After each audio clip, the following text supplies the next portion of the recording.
Right now, at this very moment, the world is standing on the razor's edge of either a historic diplomatic breakthrough or a catastrophic collapse into deeper war on two separate fronts simultaneously. And in the next few minutes, you are going to understand exactly what is happening, why it matters to every single person watching this, and what comes next. Because today, June 14th, 2026, is a day that historians may look back on as a turning point or a false dawn. And we are going to break it all down for you with brutal clarity and zero spin, starting with the most explosive development in months, which is the US-Iran Islamabad deal that President Donald Trump announced was scheduled to be signed today, a deal that would reopen the Strait of Hormuz, the critical Persian Gulf choke point that Iran has controlled since the US-Israeli war against Tehran began on February 28th. And Trump wrote on Truth Social on June 13th that the deal is scheduled to be signed,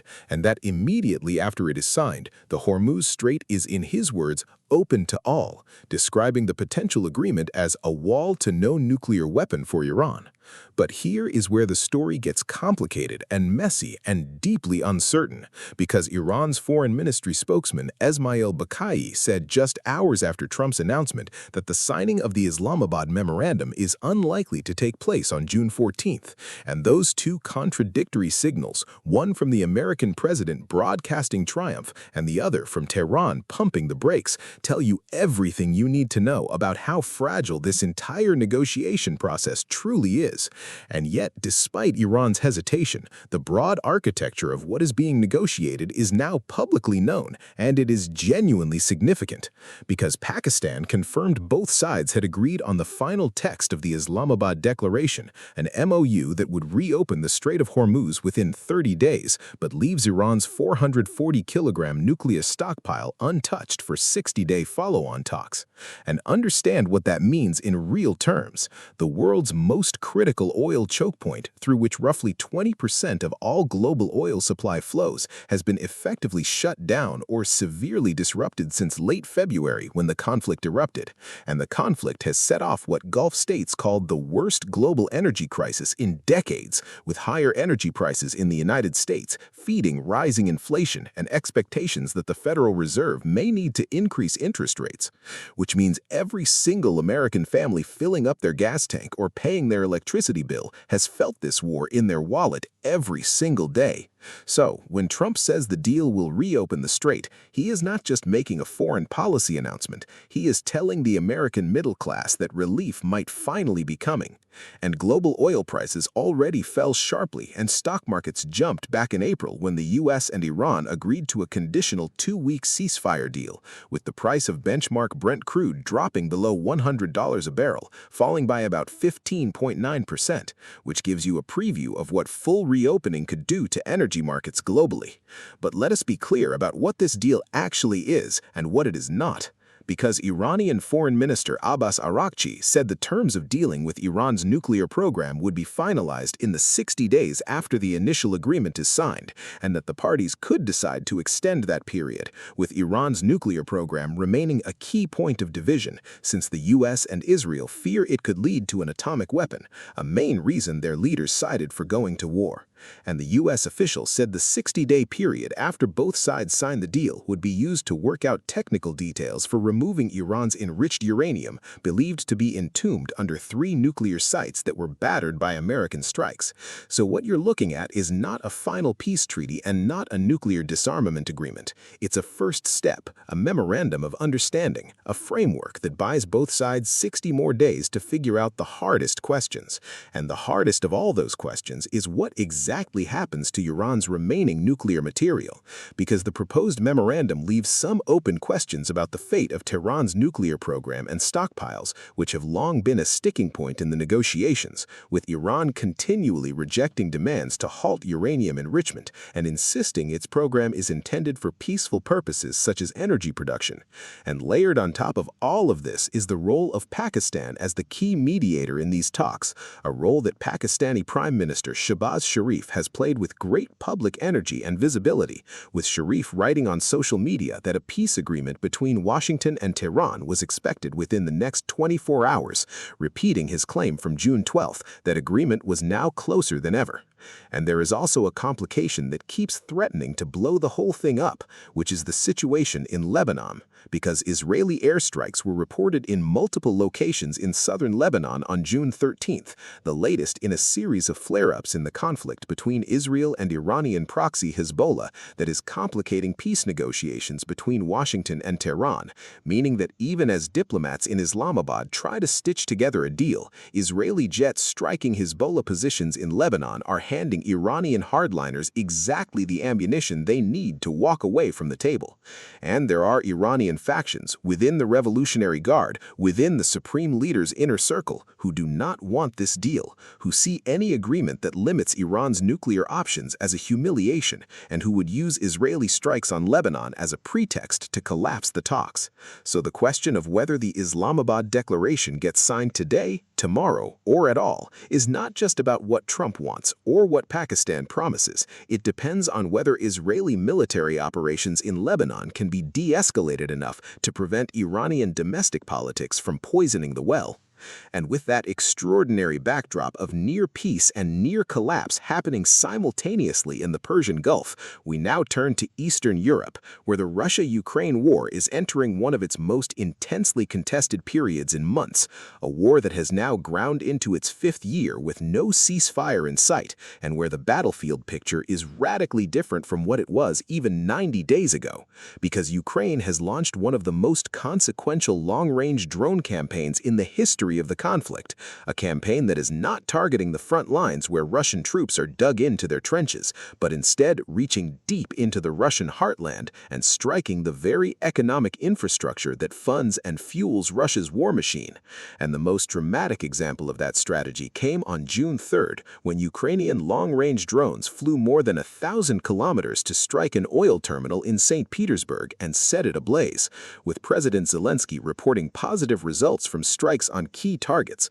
including the terminal, one of the largest oil transshipment complexes in northwestern Russia that plays a crucial role in Russian fuel exports and logistics. And the timing of that strike was no accident, because the attack coincided with Russia's showcase annual economic forum in St. Petersburg, sometimes called Russia's Davos, where Putin was set to speak and where Saudi Arabia sent a large business delegation. So Ukraine was sending a message not just to Putin, but to every foreign investor and business delegates sitting in that forum hall. There is no safe business as usual in Putin's Russia. And beyond the diplomatic humiliation, the military significance was profound, because Ukraine also claimed to have struck a naval warship during the same wave of attacks, with a satellite image showing smoke rising from a Russian corvette after it was targeted by Ukrainian drones while in a dry dock. And the attacks have continued relentlessly, because on June 13th, a Ukrainian drone attack killed one person and injured 3 in Russia's southern Krasnodar region, with drone debris sparking a fire at a sea terminal, with Russian news outlets reporting that a Black Sea export terminal transporting crude oil, petroleum products, and liquefied gas in the village of Volna was damaged. And this campaign of striking Russian energy infrastructure is not random. It's part of a deliberate Ukrainian strategy to force Russia to divert resources from the front to defending its own territory, to cut into the oil revenues that finance Russian military operations, and to demonstrate to Western allies that Ukraine still has the initiative and the long-range capability to hurt Russia where it hurts most. Because on the front lines in eastern Ukraine, the picture has been more sobering, with data from ISW indicating that in the past 4 weeks through early June 2026, Russian forces recorded a net loss of 93 square miles of Ukrainian territory, about the size of Martha's Vineyard, roughly double the loss during the previous 4-week period, though data from Ukraine's deep state OSINT group tells a different story, indicating that in the same period, Russian forces made a net gain of 3 square miles, which tells you that the battle assessments themselves are contested, and that the front is grinding rather than decisively shifting in either direction. But even in that grinding stalemate, individual engagements are savage and consequential, because on June 13th alone, Ukrainian forces repelled Russian army assaults at the Kursk direction. There were clashes near Alexandrivka and multiple villages at the Slovyansk direction, fighting at the Kramatorsk direction near Fedorivka, and clashes in the Zaporizhzhia Oblast near Sherbaki and Stepnohirsk. And over the past 24 hours ending June 13th, one person was killed and 7 others were wounded in the Donetsk region as a result of Russian attacks, and air defense forces shot down 110 of the 118 drones used by Russian invaders to attack Ukraine since the evening of June 12th, meaning that Ukraine's air defense network is operating at remarkable efficiency, neutralizing more than 93% of incoming Russian drones. But that other 7% still gets through. And even a single drone that gets through can kill civilians, destroy homes, and traumatize communities.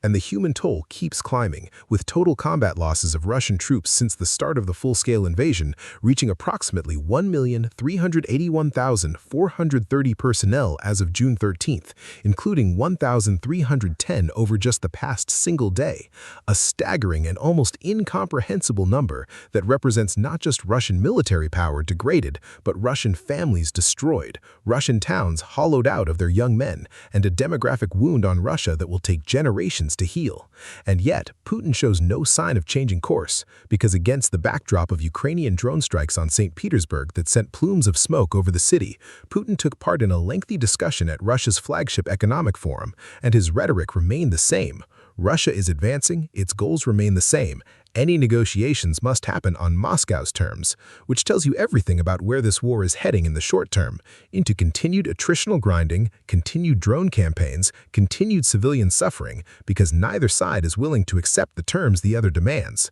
And on the Ukrainian side, Zelensky has been clear that June and July must be productive months not just for Ukraine, but for all of Europe, a signal that Kyiv is pushing hard for some kind of decisive action before winter makes offensive operations more difficult. And Ukraine's drone campaign is now reaching so deep into Russia that it is creating political pressures inside Russia itself, with Russian President Vladimir Putin calling for the rapid development and deployment of separate drone forces within Russia's military, saying Russia is currently creating unmanned systems troops as a separate branch of the military and needs to ensure their rapid and high-quality deployment and development. Which is a remarkable admission. The president of a country that considers itself a great military power is now publicly admitting that Ukrainian drone attacks have forced him to reorganize his entire military structure in response, and that reorganization is happening under fire, meaning Russia is trying to build new capabilities while simultaneously absorbing massive drone and missile strikes. And now let us zoom out and look at the bigger strategic picture that ties both of these conflicts together, because what we are witnessing in the summer of 2026 is a genuinely historic convergence of crises, and the decisions made in the coming days and weeks will ripple through global politics, economics, and security for years, if not decades to come. And the connection between the US-Iran confrontation and the Russia-Ukraine war is deeper than it might appear on the surface, because Russia has been one of Iran's closest strategic partners throughout the conflict, supplying Iran with diplomatic cover at the UN Security Council and benefiting from the global energy chaos caused by the Strait of Hormuz disruption, which actually helped Russia's own oil revenues for a period by tightening global supply. And conversely, Iran has supplied Russia with Shahed drones that have been used in massive attacks against Ukrainian cities. So these two wars are not separate. They are nodes in the same global contest between a US-led order and the Russia-Iran-China axis that has been consolidating against it. And the outcome of the Islamabad Declaration negotiations matters enormously for Ukraine too, because if the United States successfully closes the Iran deal and reopens the Strait of Hormuz,